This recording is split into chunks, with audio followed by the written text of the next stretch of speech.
B-29 Enola Gay, which had taken off from the island of Tinian, it was a uranium bomb, and it detonated at 22,000 feet high above Hiroshima. The city of Hiroshima, on the island of Kyushu, which was one of the mainlands of Japan, on August the 6th, 1945. 80,000 people were killed outright, with a further 10,000 missing and 37,000 were seriously injured. Many more suffered from radiation sickness. President Truman termed it the greatest thing in history.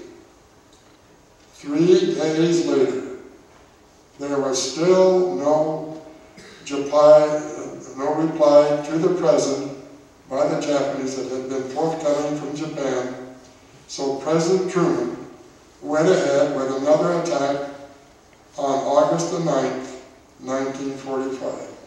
A second atomic bomb dropped on Nagasaki. This time, the plutonium bomb was used.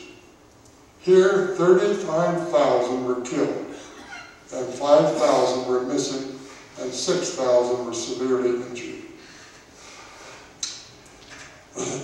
At last, Emperor Hirohito realized it was doomsday and unconditionally surrendered. President Truman ordered a ceasefire, and the Potsdam Agreement was signed in Tokyo Bay, September the 2nd, 1945, ending World War II. Spectators and photographers take spots overlooking the Japanese ceremony on the deck of the USS Missouri in Tokyo Bay. Victory in Japan, we know it as VJ Day, was on September the 14th, 1945. We just celebrated this event just a week or so ago, September the 14th, 2010. After the Okinawa mock landing, the feint, by the 2nd Marine Division, we became a floating secondary reserve for Okinawa, and were already fully combat loaded.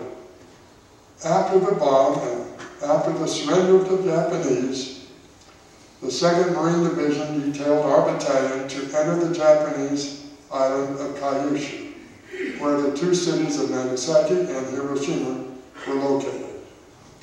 We were the first troops to ever enter or occupy Japanese soil, the island of Kyushu, Japan.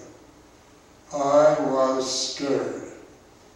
The question arose, were we to be occupation troops or invaders?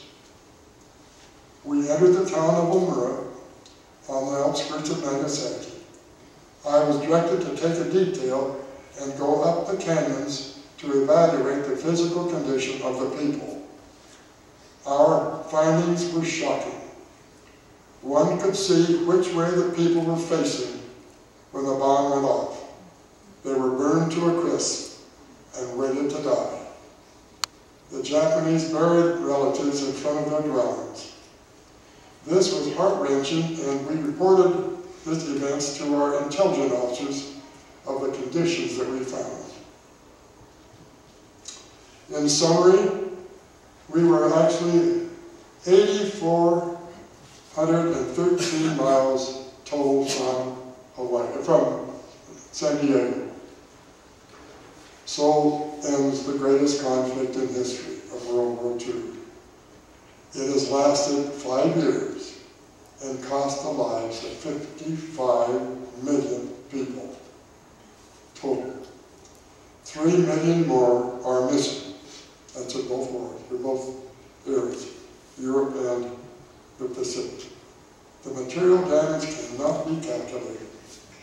The legacy of devastated lands, starving refugees, broken homes, and the wholly new political framework emerging from the rubble of both Europe and Asia must now be faced.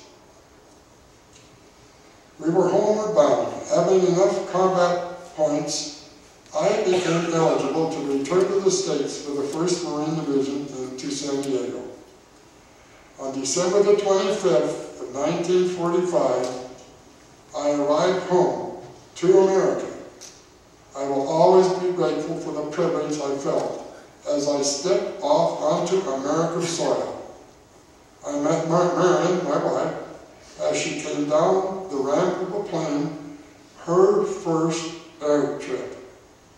The 19 months that we were separated made this probably the happiest day in memory of our entire 67 years of our marriage. I am a survivor. I am grateful to be alive. What a beautiful sight to see the red, white, and blue American flag gently waving, to see happy men and women and children greeting loved ones. We were going home. This is why I love America. The next chapter.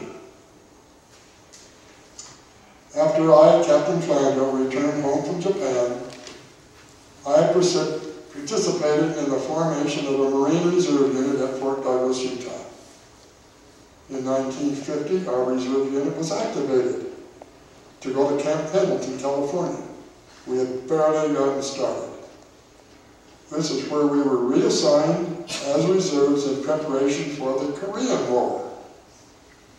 These were difficult times, leaving my pregnant wife with 2 young daughters and a business to run, but orders are orders.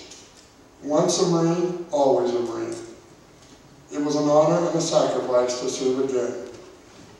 I participated in the Korean conflict and was assigned to train officers at Camp Del Mar in Oceanside, California. I was assigned to teach classes for the Artillery Training Command in subjects of fire direction for the adverse terrain in Korea, particularly in the Chosin Reservoir area. I taught replacement officers high-angle fire, fire direction, forward observer techniques and tactics, and other combat criteria unique to artillery. I returned home in 1951 to greet my family and our 3rd beautiful daughter. And so these years are just a memory, another in the chapter of the book of life. In conclusion, I'd like to express my appreciation to those who helped me with this presentation. Chuck Kerr, Dryer, Rick Randall, Jeff Panos, Arnold Clements, my grandson Rob Christensen, Marion, my wife.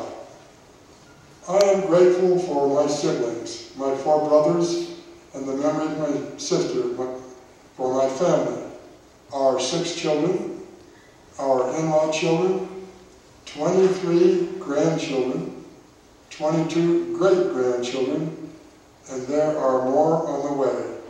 Life is good, and you can see the distances from Hawaii, and from San Diego to Hawaii, and from Hawaii to Tinian, Tinian to Saipan, Saipan to Iwo Jima, Iwo Jima to Okinawa, Okinawa to Kyushu, and the total miles are 8,413 miles.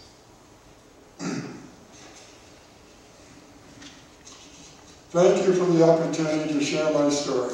I am grateful to be a survivor. This is why I love America. This is why I love the American flag.